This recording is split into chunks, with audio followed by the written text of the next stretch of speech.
नमस्कार बच्चों, हम पढ़ रहे हैं कक्षा 10 की गणित। आज हम पढ़ेंगे प्रश्नावली नंबर 2 बहुपद। दूसरी प्रश्नावली है वो 3 पॉइंट तक है, 2.1, 2.2 और 2.3। इस बार जो 2023-24 का सत्र है इसके अंदर बोर्ड ने 2.3 प्रश्नावली है उसको सिलेबस से हटा दिया है, तो हमें केवल 2.1 और 2.2 को पढ़ना है। सबसे पहले हम देखते हैं, दो प्रकार की राशियां होती हैं।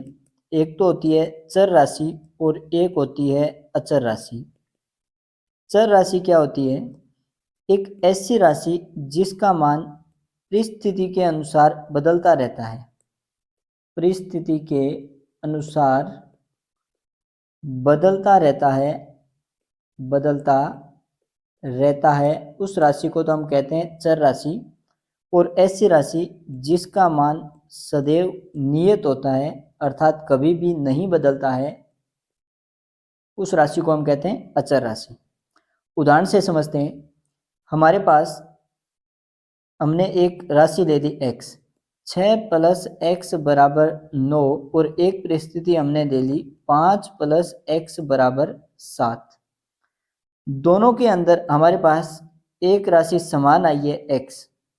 6 के अंदर x जोड़ने पर 9 आ रहा है और 5 के अंदर x जोड़ने पर 7 आ रहा है। दोनों के अंदर हमने संख्या तो जो राशि है वो तो x लिखी है, लेकिन अगर हम पहली स्थिति के अंदर देखें तो 6 के अंदर कितना जोड़ने पर 9 आएगा, तो 6 के अंदर 3 जोड़ने पर 9 आ रहा है। इसका मतलब यहाँ पे x की जगह 3 लिखा जाएगा।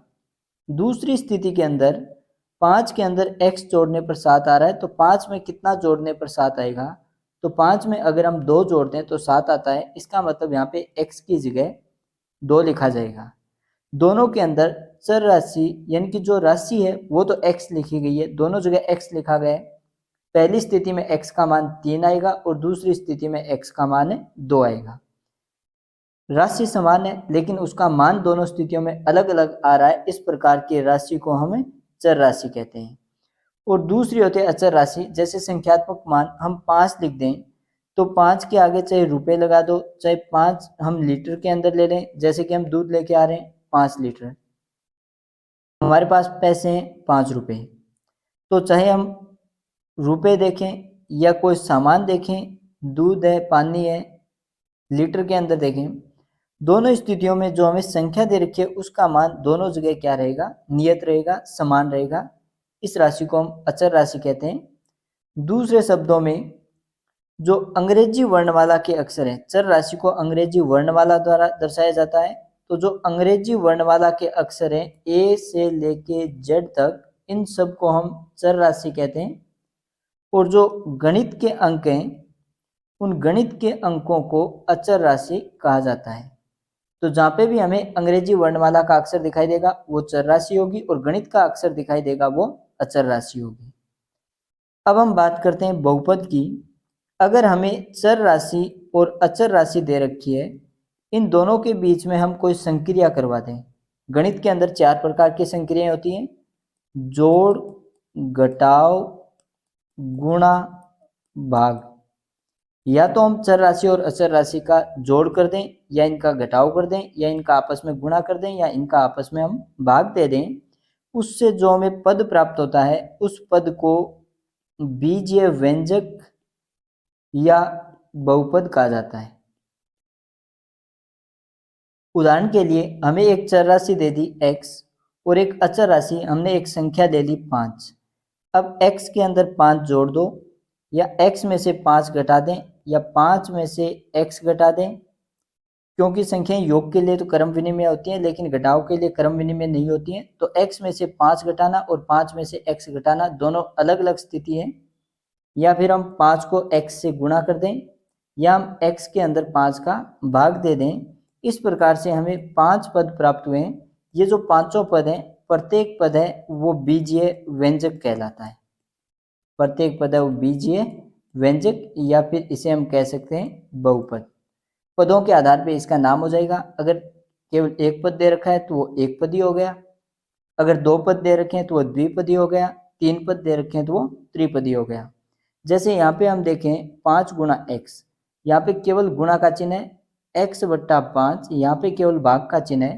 तो जब तक गुणा या भाग का चिन्ह होता है तब तक वहाँ पे एक पद होता है।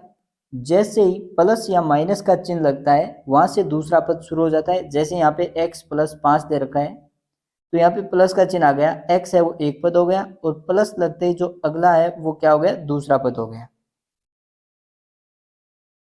तो पदों के आधार पर इसका वर्गीकरण कर सकते हैं। इस प्रश्नावली के अंदर जो हमें वर्गीकरण दे रखा है या बहुपद का जो हम प्रकार पढ़ेंगे वो हम पढ़ेंगे घात के आधार पर। वो पढ़ेंगे किसके आधार पे, घात के आधार पे। तो सबसे पहले हम देखते हैं बहुपद के अंदर घात क्या होती है। हमें कोई भी बहुपद दिया होगा, उस बहुपद में जो चर राशि है उस चर राशि की अधिकतम घात देखते हैं। जो चर राशि हमें दी होगी उसकी अधिकतम घात, उस अधिकतम घात को बहुपद की घात कहा जाता है। उस अधिकतम घात को बहुपद की घात कहा जाता है। जैसे हमें एक बहुपद दे दिया x की घात 3 plus x square plus 6x plus 5। एक अन्य उदाहरण लेते हैं हम, x की घात 2 प्लस 5। एक उदाहरण हमने ले लिया x प्लस 6। अब यहाँ पे पहले उदाहरण के अंदर हमें चर राशि x दे रखी है। x की हमें पहले पद में घात दे रखी है 3, दूसरे पद में घात 2, तीसरे पद में कोई घात नहीं है, इसका मतलब घात 1 है। और जो चौथा पद हमें दे रखा है उसके अंदर केवल संख्यात्मक मान दिया है, इसको हम कहते हैं अचर पद। केवल संख्यात्मक मान दे रखा हो, उसके गुणा में कोई भी चर राशि नहीं हो तो वो होता है अचर पद। तो यहाँ पे जो हमें चर राशि x दे रखी है उसकी सबसे बड़ी घात है वो 3 है, इसलिए यहाँ पे जो बहुपद की घात होगी वो 3 होगी। अर्थात ये जो बहुपद है वो 3 घात का बहुपद है और 3 घात के बहुपद को कहते हैं त्रिघात बहुपद। दूसरे उदाहरण में x की घात 2 प्लस 5। तो यहाँ पे चर राशि x की घात 2 आई है, इसके अलावा और कोई भी पद ऐसा नहीं है जिसमें चर राशि x विद्यमान है। तो यहाँ पे चर राशि की जो अधिकतम घात है वो 2 आ गई। ये जो बहुपद होगा वो 2 घात का बहुपद होगा और 2 घात के बहुपद को हम कहते हैं द्विघात बहुपद। तीसरे उदाहरण के अंदर जो हमें चर राशि x दे रखी है उसकी अधिकतम घात 1 आई है। अधिकतम घात 1 है तो ये होगा 1 घात का बहुपद और 1 घात के बहुपद को कहते हैं रेखिक बहुपद। तो घात के आधार पर मुख्य रूप से बहुपद के 3 प्रकार हो गए। पहला तो हो गया रेखिक बहुपद। रेखिक बहुपद क्या होता है, एक ऐसा बहुपद जिसमें बहुपद की जो घात है वो कितनी हो, 1 हो। दूसरा हो गया द्विघात बहुपद, ऐसा बहुपद जिसमें चर राशि की अधिकतम घात 2 होती है उसे द्विघात बहुपद कहते हैं। और तीसरा हो गया त्रिघात बहुपद। त्रिघात बहुपद यानी कि एक ऐसा बहुपद जिसमें चर राशि की अधिकतम घात 3 होती है। इस प्रश्नावली के अंदर हम पढ़ेंगे द्विघात बहुपद के बारे में, यानी कि हमें एक ऐसा बहुपद दिया होगा जिसकी अधिकतम घात 2 है। तो द्विघात बहुपद, अब द्विघात बहुपद है, अधिकतम घात 2 होनी चाहिए। अब कम से कम कितने भी घात हो सकते हैं, जैसे कि हमें दे दिया x की घात 2 प्लस 5x प्लस 6। यह भी एक द्विघात बहुपद है क्योंकि यहाँ पे चर राशि x की अधिकतम घात 2 है। या फिर हमें दे दिया एक्स स्क्वेयर प्लस 6x। यहाँ पे हमें अचर पद नहीं दे रखा है, लेकिन यहाँ पे चर राशि x की जो अधिकतम घात है वो 2 है, इसलिए ये क्या है, द्विघात बहुपद है। या फिर हमें दे दिया x की घात 2 प्लस 9। तो यहाँ पे भी हमें चर राशि x की अधिकतम घात 2 दे रखी है। तो ये तीनों ही उदाहरण, इन तीनों के अंदर हमें चर राशि x की अधिकतम घात 2 दे रखी है, इसलिए ये क्या होते हैं, द्विघात बहुपद कहलाते हैं। अब द्विघात बहुपद है, अधिकतम घात 2 होगी तो उससे कम घात 1 होगी और एक ऐसा भी पद आएगा जिसमें कोई भी हमें चर राशि नहीं दी होगी। तो इस आधार पर हम द्विघात बहुपद का मानक रूप लिख सकते हैं। इसे मानक रूप कह दो या फिर इसे हम कह सकते हैं व्यापक रूप। इसके अलावा जो भी बहुपद हमें दिया होगा उस बहुपद को हम लिखते हैं px से। बहुपद को अंग्रेजी के अंदर पॉलीमर कहते हैं, तो वहां से हमने अक्षर ले लिया p। और यहाँ पे जो ब्रैकेट में हमें दे रखा है x, ये इस चीज को दर्शाता है कि जो हमें बहुपद दे रखा है उसके अंदर चर राशि क्या है। अगर हमें बहुपद s के रूप में दे दे, जैसे कि हमें दे दे s की घात 2 माइनस 6s, तो यहाँ पे चरराशि s दे रखी है, इस बहुपद को दर्शाया जाएगा PS से। इसी प्रकार अगर हमें बहुपद दे दिया टी स्क्वेयर प्लस 4, तो यहाँ पे हमें जो चरराशि है वो t दे रखी है, तो इस बहुपद को दर्शाया जाएगा PT से। व्यापक रूप में हम बहुपद को दर्शा रहे हैं PX से, तो बहुपद को दर्शाया जाएगा PX से, और इसका जो व्यापक रूप होता है वो होता है AX square plus BX plus C। यहाँ पर जो A दे रखा है, A होता है x स्क्वेयर का गुणांक, B है वो है x का गुणांक, और C है अचर पद। अब यहाँ पे एक शब्द आ गया गुणांक। गुणांक होता क्या है? गुणांक में दो शब्द हैं, एक शब्द तो है गुणा, या इसका संधि विच्छेद करें तो गुणांक का संधि विच्छेद हो जाएगा गुणा प्लस अंक। यानी कि गुणा के रूप में जो अंक होता है ना किसी चर राशि के, उस अंक को क्या कहा जाता है? गुणांक कहा जाता है। यहाँ पे चर राशि एक्स स्क्वेयर है, और एक्स स्क्वेयर के गुणा में जो भी संख्या आएगी वो उसका क्या होगा? गुणांक होगा। इसी प्रकार यहाँ पे चर राशि x है, x के गुणा में जो भी संख्या आएगी वो संख्या उसका गुणांक होगा।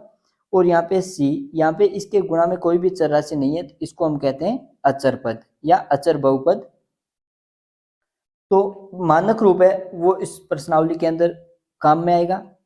अगर यहाँ पे हमें गुणांक ज्ञात करने हैं या फिर गुणांकों से बहुपद ज्ञात करना है, दोनों स्थितियों के अंदर हमें व्यापक रूप को काम में लेना होगा।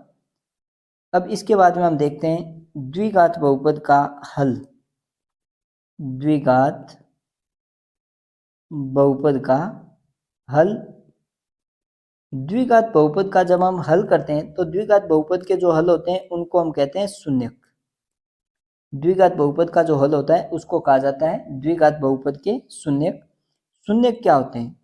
तो यहाँ पे नाम से हम परिभाषा बनाते हैं। नाम हमें दे रखा है शून्यक। यहाँ पे सब तो शून्य शून्य, और आगे क है वो हमें प्रत्यय दे रखा है, और क प्रत्यय का मतलब होता है करने वाला। क प्रत्यय का मतलब होता है करने वाला। जैसे कारक, कारक कार शब्द है वो तो कर्म से बना है, और क प्रत्यय इसका मतलब होता है करने वाला। कर्म का मतलब कार्य, यानी कि कार्य जो करने वाला होता है उसको कारक कहते हैं। तो इसी प्रकार यहाँ पे जो क प्रत्यय है इसका मतलब हो गया करने वाला, और शब्द क्या है? शून्य, यानी कि शून्य करने वाला। और किसको शून्य करने वाला? बहुपद के मान को। बहुपद के मान को शून्य करने वाले पद को क्या कहते हैं, या शून्य करने वाले जो राशि होती है उसको क्या कहते हैं? बहुपद का शून्यक कहा जाता है। यहाँ पे हम परिभाषा लिख सकते हैं शून्यक की। परिभाषा पूछी नहीं जाती है, लेकिन इन शब्दों का अर्थ हमें पता होना जरूरी होता है। जब तक हमें शब्दों का अर्थ पता नहीं होगा हम गणित को सही ढंग से नहीं सीख सकते। शून्यक चर राशि का वह मान, क्योंकि यहाँ पे जब हल करेंगे तो जो हल है वो चर राशि का आएगा। तो चर राशि का वह मान जिससे बहुपद का मान शून्य हो जाए, बहुपद का मान शून्य हो जाए,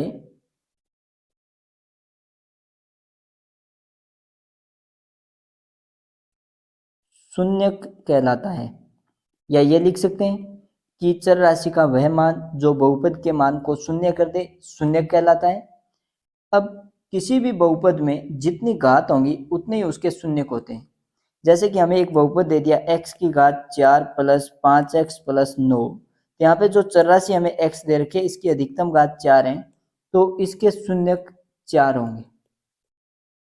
अगर हमें एक बहुपद दे दिया x की घात 3 माइनस 9, यहाँ पे हमें चर राशि x है उसकी घात 3 दे रखी है, तो इसके शून्यक 3 होंगे।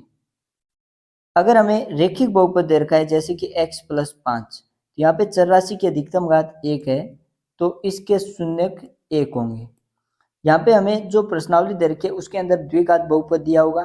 अब द्विघात बहुपद दे रखा है तो द्विघात बहुपद का अगर हम मानक रूप देखें तो इसका मानक रूप होता है ax square plus bx plus c। बहुपद px बराबर होता है ax square plus bx plus c।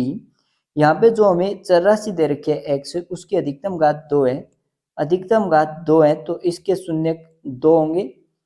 हम पहले शून्यक को अल्फा से लिखेंगे और दूसरे शून्यक को बीटा से। अब यहाँ पे हमने एक तो गुणांक पढ़े हैं कि गुणांक क्या होते हैं, एक्स स्क्वायर के गुणा में जो संख्या लिखी है वो एक्स स्क्वायर का गुणांक, एक्स के गुणा में जो संख्या लिखी है वो एक्स का गुणांक, और जो अंतिम पद जिसके साथ में कोई भी चर राशि नहीं है वो हो जाएगा अचर पद। यहाँ पे दो चीजें, एक तो हो गई चर राशि के गुणांक और दूसरी यहाँ पे हमारे पास है शून्यक, और शून्यकों को लिखा जाता है अल्फा और बीटा से। शून्यक और गुणांकों में एक संबंध होता है, हम पढ़ रहे हैं शून्यक व गुणांकों में संबंध, द्विघात बहुपद के शून्यक व गुणांकों में संबंध। हमें गुणांक दे दिए, गुणांक एक्स स्क्वायर का गुणांक ए, एक्स का गुणांक बी और अचर पद सी। एक्स स्क्वायर का गुणांक किससे लिखा जाता है, ए से, एक्स का जो गुणांक है उसे लिखा जाता है बी से, और अचर पद है इसको लिखा जाता है सी से। और शून्य के उनमें पहले शून्य को अल्फा से और दूसरे शून्य को बीटा से। तो इनमें पहला संबंध होता है शून्यकों का योग। अगर हम शून्यकों का योग करेंगे तो ये बराबर होता है minus x square minus x का गुणांक बट्टे एक्स स्क्वायर का गुणांक।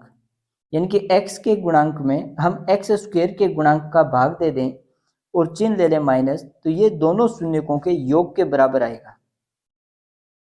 तो शून्यक अल्फा और बीटा है, यानी कि अल्फा और बीटा का हम योग करें, अल्फा प्लस बीटा बराबर होता है माइनस एक्स का गुणांक, एक्स के गुणांक को लिखा जाता है बी से बट्टे एक्स स्क्वायर के गुणांक को लिखा जाता है ए से। तो पहला संबंध तो हमें याद रखना है कि अल्फा प्लस बीटा बराबर होता है माइनस बी बट्टा ए, यानी कि शून्यकों का योग बराबर माइनस एक्स का गुणांक बट्टे एक्स स्क्वायर का गुणांक।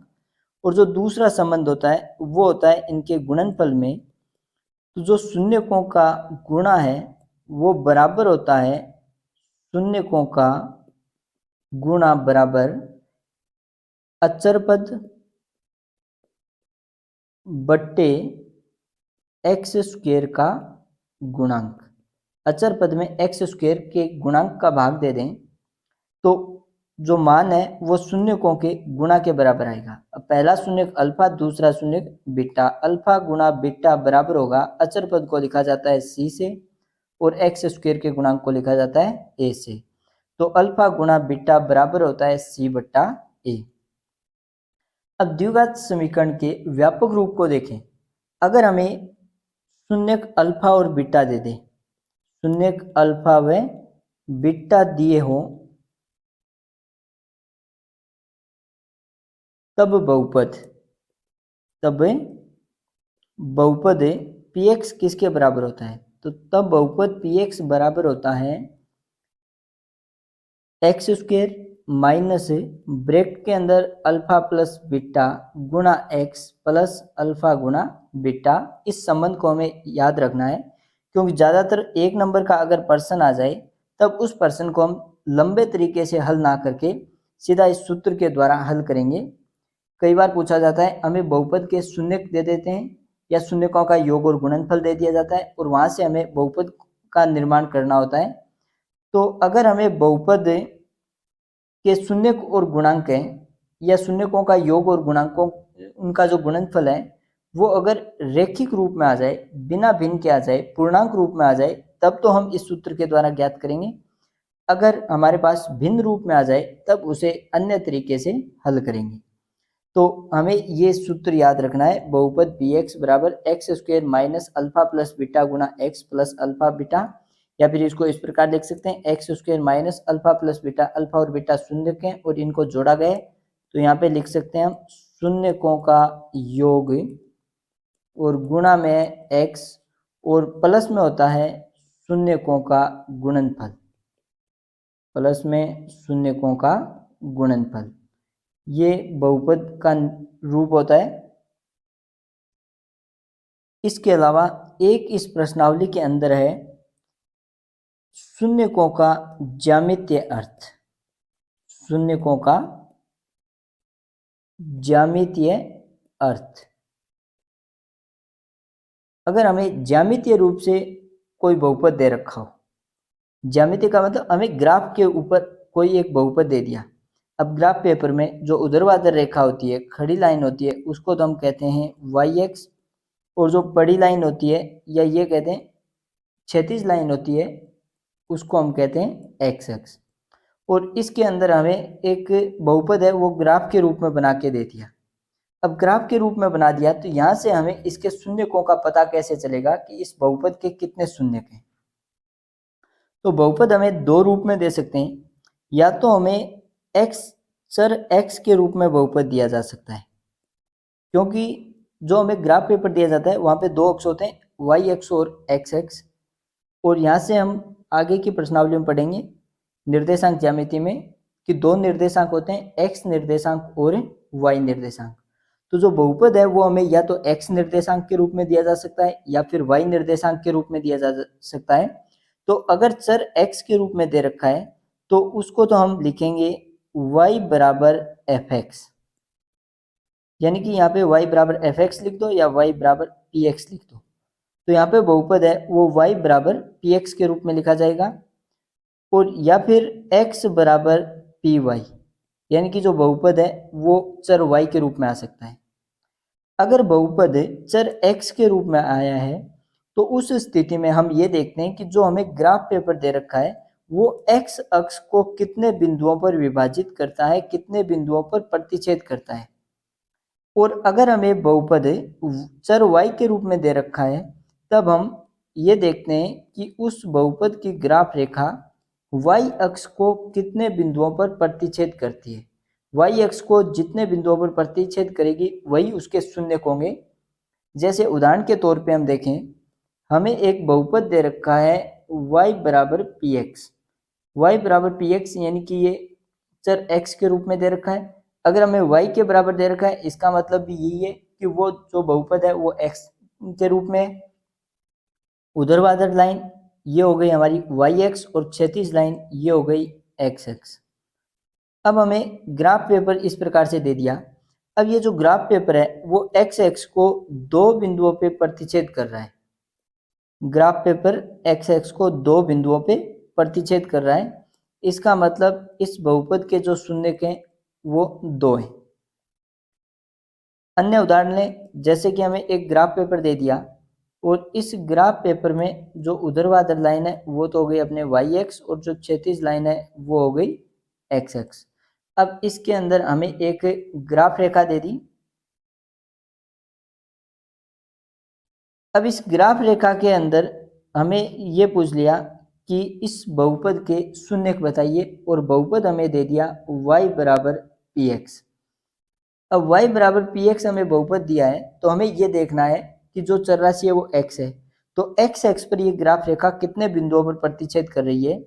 तो 1 2 3 4 5 6 7 और 8, ये जो ग्राफ रेखा है वो 8 बिंदुओं पर x एक्स को प्रतिच्छेद कर रही है, तो इसके शून्यक हैं वो 8 हो जाएंगे। तो शून्यकों के ज्यामितीय अर्थ का मतलब यही हो गया कि ग्राफ रेखा कितने बिंदुओं पर उस अक्ष को प्रतिच्छेद कर रही है। अगर x चर राशि x में बहुपद है तो x एक्स को देखेंगे, अगर चर राशि y में बहुपद है तो y एक्स को देखेंगे। जैसे हमें बहुपद तो दे दिया y बराबर पी एक्स, और हमें एक ग्राफ पेपर दे दिया उसमें हमें x एक्स के समांतर रेखा दे दी, जो x एक्स है उसके समांतर रेखा दे दी, और हमें ये पूछ लिया कि इसके अंदर शून्यक बताइए। तो यहाँ पे शून्य ज्ञात करने के लिए हमें ये देखना होगा कि चर राशि x है तो ग्राफ रेखा x एक्स को कितने बिंदुओं पे प्रतिच्छेद कर रही है। यहाँ पे जो ग्राफ रेखा है वो x एक्स को एक भी बिंदु पे प्रतिच्छेद नहीं कर रही है, तो यहाँ पे जो इस बहुपद के शून्यक होंगे वो 0 होंगे। देखते हैं प्रश्नावली 2.1। पहला प्रश्न हमें दे रखा है किसी बहुपद px के लिए y बराबर px का ग्राफ नीचे आकृति 2.10 में दिया गया है। हमें कुछ ग्राफ पेपर दे रखे हैं, प्रत्येक स्थिति में px के शून्यकों की संख्या ज्ञात कीजिए। हमें जो बहुपद है वो px दे रखा है। बहुपद क्या दे रखा है, px, यानी कि यहाँ पे जो चर राशि है वो x है। अब चर राशि x है तो हमें कौन से x को देखना है, x एक्स को, कि जो ग्राफ रेखा है वो x एक्स को कितने बिंदुओं पर प्रतिच्छेद कर रही है, और हमें शून्यकों की संख्या ज्ञात करनी है। अगर हम पहले ग्राफ के अंदर देखें, पहले पार्ट के अंदर यहाँ पे जो हमें ग्राफ रेखा दे रखी है वो एक्स एक्स के समांतर दे रखी है, यानी कि ये ग्राफ रेखा एक्स एक्स को एक भी बिंदु पे प्रतिच्छेद नहीं कर रही है, तो यहाँ पे जो शून्य के वो कितने होंगे, 0। अगर 2 नंबर पार्ट में हम देखें, यहाँ पे जो हमें ग्राफ रेखा दे रखी है वो ग्राफ रेखा एक्स एक्स को केवल एक बिंदु पे प्रतिच्छेद कर रही है, तो यहाँ पे जो शून्य के वो होंगे 1। इसी प्रकार 3 नंबर में हम देखें तो यहाँ पे जो हमें ग्राफ रेखा दे रखी है वो एक्स एक्स को 1, 2 और 3 बिंदुओं पे प्रतिच्छेद करती है, तो यहाँ पे जो शून्य के वो हो जाएंगे 3। 4 नंबर के अंदर अगर हम ग्राफ रेखा को देखें तो ये एक्स एक्स को 2 बिंदुओं पे प्रतिच्छेद कर रही है, तो यहाँ पे जो शून्य के वो हो जाएंगे 2। 5 नंबर के अंदर हमें जो ग्राफ रेखा दे रखी है, क्योंकि एक्स चरराशि एक्स में बहुपद है, तो एक्स एक्स को चेक करेंगे, एक्स एक्स पे ग्राफ रेखा 1, 2, 3 और 4 बिंदुओं पे प्रतिच्छेद कर रही है, तो यहाँ पे जो शून्य के हैं वो 4 हो जाएंगे। और अगर हम 6 नंबर पार्ट के अंदर देखें तो यहाँ पे ग्राफ रेखा 1, यहाँ पे जो ग्राफ रेखा है वो केवल इसको स्पर्श करके ऊपर की तरफ निकल रही है, इसका मतलब ये केवल एक बिंदु पे प्रतिच्छेद कर रही है, तो एक, दूसरा बिंदु और आगे तीसरा बिंदु, 3 बिंदुओं पे ये एक्स एक्स को प्रतिच्छेद कर रही है, तो यहाँ पे जो शून्य होंगे वो हो जाएंगे कितने, 3।